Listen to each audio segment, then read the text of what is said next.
As we look to the week ahead of Sunday, December 26th, we'll be observing the first Sunday of Christmas. And we find the boy Samuel and the boy Jesus both in the temple, both growing in wisdom and stature and in favor with God and humankind.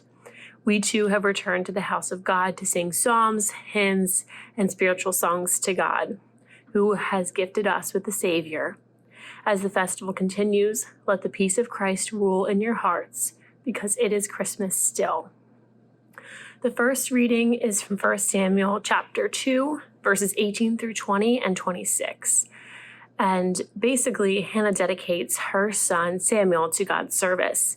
She visits him every year when she and her husband come to the temple to offer sacrifices. God grants Hannah more children, and Samuel himself gains favor in the sight of all. The second reading comes from Colossians chapter 3, verses 12 through 17. And just as newly baptized Christians in the early church were clothed with new garments upon arising from the baptismal waters, so all have received God's gift of life in Jesus Christ, are covered with the character of Christ.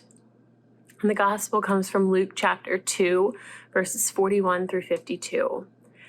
Jesus grew up in a family that went to the Passover festival each year. It was in this environment of faithful adherence to the law that Jesus grew into spiritual maturity and an understanding of his identity and mission.